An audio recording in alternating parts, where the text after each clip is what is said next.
Hello दोस्तों, स्वागत है आप सभी का। आप सभी ने कई बार सुना होगा कि जो अफगानिस्तान है वो ग्रेवयार्ड ऑफ एम्पायर्स है, मतलब कि एम्पायर्स का कब्रिस्तान, जहां पर की सारी सल्तनतें दफन हो गई हो। लेकिन क्या आप ये जानते हैं कि इसके ऊपर कौन कौन सी सल्तनतों ने हमला किया एंड ऐसा क्यों कहा जाता है कि इसके ऊपर आज तक कोई भी कब्जा नहीं कर पाया, ना कोई टिक पाया। तो आज की वीडियो में मैं यही डिस्कस करने वाला हूँ एंड आप सबको बताने वाला हूँ कि आखिर वो कौन कौन सी सल्तनत थी जो कि इसके ऊपर नहीं टिक पाई एंड इसको कॉन्कर करना नामुमकिन क्यों माना जाता है। मैं कहना चाहता हूँ कि अगर ये वीडियो आपको आगे जाके अच्छी लगे तो इस वीडियो को लाइक जरूर कर देना एंड ऐसा ही क्वालिटी कंटेंट एंड कम टाइम के अंदर ज्यादा ज्ञान लेना चाहते हो तो चैनल को सब्सक्राइब जरूर कर देना, क्योंकि मैं आपका टाइम बिल्कुल बर्बाद नहीं करूंगा एंड मैं आपको सीधा पॉइंट की बात बताऊंगा। मेरी वीडियोस आपका टाइम बर्बाद करने के लिए नहीं है, बल्कि आपको एजुकेट करने के लिए। सबसे पहला जो एम्पायर हमारे सामने आता है वो है अलेक्जेंडर का मैसेडोनियन एम्पायर। जब अलेक्जेंडर ने शपथ खाई थी कि वो पूरी की पूरी दुनिया पर कब्जा करेगा, जब अलेक्जेंडर ने अपना सफर स्टार्ट किया पूरी दुनिया पर कब्जा करने का, तो उसके अंदर अलेक्जेंडर ने अफगानिस्तान के ऊपर भी कब्जा कर लिया एंड अलेक्जेंडर का एक कमांडर था जिसका नाम था सेल्यूकस। अलेक्जेंडर के मरने के बाद उसने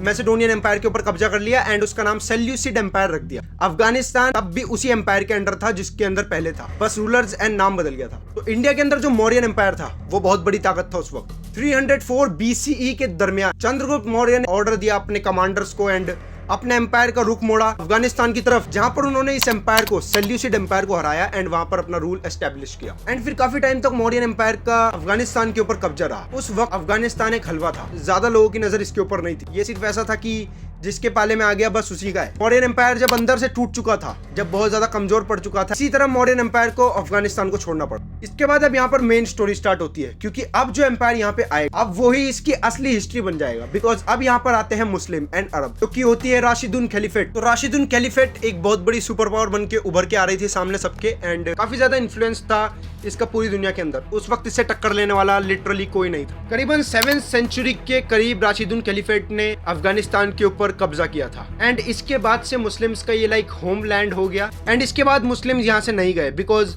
ये जगह उन्हें रास आ गई थी। यहाँ पर आज तक मुस्लिम्स आबाद है। तो राशिदुन खलीफेट के अंदर भी सिविल वॉर हो गई एंड अंदर की जो चीजें थी जिससे कि वो टूट गई, ऐसे तो बाहर वाला कोई डिफीट करने वाला नहीं था। तो अब यहाँ पर क्या हुआ, बीच में काफी सारे एम्पायर्स आए एंड मुस्लिम्स के भी काफी सारे एम्पायर्स बीच में अफगानिस्तान के ऊपर आते रहे। तो एक चीज है कि जो मंगोल एम्पायर था वो कितनी बड़ी सुपर पावर था अपने टाइम की, सभी लोग जानते हैं। तो जब मंगोल एम्पायर अपनी पावर में था तो उसकी मुस्लिम्स से बिल्कुल नहीं बनती थी। दुनिया में अगर किसी से सबसे ज्यादा दुश्मनी उन्हें थी तो वो मुस्लिम से थी, क्योंकि उस वक्त मुस्लिम्स बहुत बड़ी चुनौती थे मंगोल्स के लिए। तो जब चंगेज खान ने अपना एम्पायर जब बना के खड़ा कर दिया तो उसकी नजर पड़ी अफगानिस्तान के ऊपर एंड उन्होंने अपने कमांडर को, जिसका नाम था शिगी कुतुकू, से अफगानिस्तान में भेज दिया। सामने एक बहुत ही बहादुर मुस्लिम किंग खड़ा जिसका नाम था जलालुद्दीन। हाँ, ये वाला नहीं, वो अलग था। वो किंग इतने निडर थे कि डायरेक्ट मंगोलों से भिड़ गए। इस बैटल को हम कहते हैं बैटल ऑफ पारवान, जिसके अंदर मंगोल्स को भागना पड़ा था एंड बहुत बुरी तरह हार के भागे थे। इस एम्पायर का नाम था ख्वारिज़मियन एम्पायर। चंगेज खान को इतना गुस्सा आया कि रिवेंज के मूड में आ गया वो एंड अपनी मेन फोर्सेस के साथ ख्वारिज़मियन एम्पायर को बिल्कुल तबाह बर्बाद कर दिया। वहां के लोग आजादी के लिए लड़ते रहे, लेकिन फिर भी मंगोल्स ही उनके ऊपर हावी आ गए। अभी यहाँ पर कितनी सल्तनत आई, लेकिन जितनी भी आई थी वो सबकी सब चली जा चुकी हैं। अभी मंगोल आए एंड ये भी जाएंगे, तुम देखना। तभी इसको ग्रेवयार्ड ऑफ एम्पायर्स कहा जाता है। चंगेज खान के मरने के बाद मंगोल एम्पायर काफी सारे टुकड़ों में बढ़ गया। तो इसके जो टुकड़े थे वो इसकी औलादों में बांट दिए गए एंड उसमें से इसका एक बेटा था चोगताई खान, इसको अफगानिस्तान का एरिया मिला। वहां पर भी अफगानिस्तान काफी सारे टुकड़ों में बढ़ गया था। फाइनली 1350 के लगभग मंगोल एम्पायर का यहाँ से पतन हो गया। ये लोग यहाँ से होलिया, इनका काम खत्म हो गया। जो मुस्लिम वहां पे रहते थे वो लोग आजादी की उन लोगों ने सांस ली। अब एंट्री होती है तिमुरिद एम्पायर की, जो कि तैमूर ने चलाया था। इसको कौन नहीं जानता है, दरअसल ये एक मंगोली था एंड चंगेज खान की कहीं नस्ल वसल में से था ये। तो तैमूर ने क्या काम किया, तैमूर ने बहुत कत्लेआम मचाया, अफगानिस्तान के अंदर तबाहियां मचा दी। इसका जो मेन निशाना था वो इंडिया था। तो अफगानिस्तान पे इसने कब्जा किया। इसने पूरा का पूरा कंट्रोल अपना जमा अफगानिस्तान के ऊपर 14th सेंचुरी के अंदर। इसी का ही रिश्तेदार था बाबर, पैटर्नल मैटरनल ऐसा कुछ ग्रैंड फादर था तैमूर बाबर का। मुगल्स को देखो तो ये मंगोली थे। तो मुगल्स का तो सभी को पता है इन लोगों ने कैसे इंडिया में अपना इन्फ्लुएंस बढ़ाया एंड इन्होंने अफगानिस्तान के ऊपर कैसे रूल किया। एंड आप नहीं मानोगे, ये मुगल एम्पायर भी यहाँ पर जाए टाइम तक नहीं टिकने वाला है। यहाँ अब देखिए, अब पर्शियन एम्पायर भी चुप नहीं बैठ रहा था।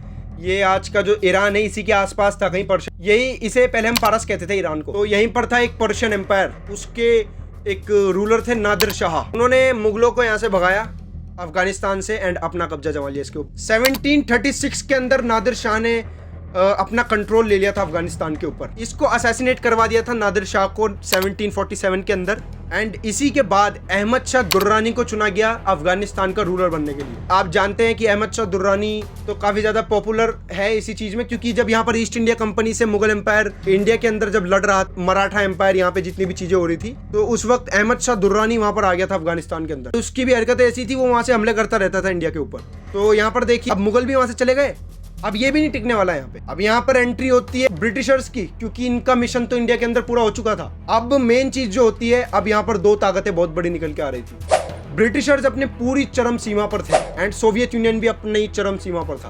ब्रिटिशर्स को ये लग रहा था कि अगर सोवियत यूनियन ने अफगानिस्तान के ऊपर कब्जा कर लिया तो हमारे लिए मुश्किलें बढ़ जाएंगी। उस वक्त अफगानिस्तान के किंग थे दोस्त मोहम्मद, नाम था उनका। दोस्त मोहम्मद का झुकाव सोवियत यूनियन की तरफ ज्यादा देखकर ब्रिटिशर्स ने अफगानिस्तान के ऊपर हमला करने का फैसला बना लिया एंड फिर हुई first Anglo Afghan war. And इस तरह सोवियत यूनियन का भी वहां पर इन्फ्लुएंस बना रहा एंड ब्रिटिशर्स का भी अफगानिस्तान के ऊपर इन्फ्लुएंस बना रहा। लेकिन इन दोनों को चैन से रहने नहीं दिया अफगान्स ने, क्योंकि वहां पे अलग अलग टाइप के ट्राइब्स फॉर्म होने लगे एंड वहां के जो लोग थे वो बगावत पे उतर आए। इनकी नाक में दम कर दिया था अफगान्स ने, अपने देश में बिल्कुल भी रहने नहीं दे रहे थे इन्हें। और भी ज्यादा कंडीशंस थी, जैसे कि weather. Britishers and Soviet Union के लोगों को रास नहीं आ रहा था एंड इन रीजंस की वजह से ये लोग जल्दी निकल गए अफगानिस्तान। अब 2001 में अमेरिका ने हमला किया अफगानिस्तान के ऊपर, ये कहकर कि मैं सेल्फ डिफेंस के लिए हमला कर रहा हूँ अल-कायदा पे, जो कि एक टेररिस्ट ग्रुप है। तो अल-कायदा अब खत्म हो गया, फिर भी अफगान्स ने इनको चैन से नहीं रहने दिया। ये तालिबान आ गए बाहर से एंड बस अमेरिका को भी यहाँ से भी भागना पड़ा रिसेंटली। अभी यही रीजन है कि इसको ग्रेवयार्ड ऑफ एम्पायर्स कहा जाता है। बाकी मैंने आपको पूरी एक्सप्लेनेशन देने की कोशिश की है इतने से टाइम में, जितनी पॉसिबल हो सकती थी। एंड आप सबका क्या कहना है इसके बारे में मेरे को कमेंट्स में जरूर बताएं एंड थैंक्स फॉर वॉचिंग।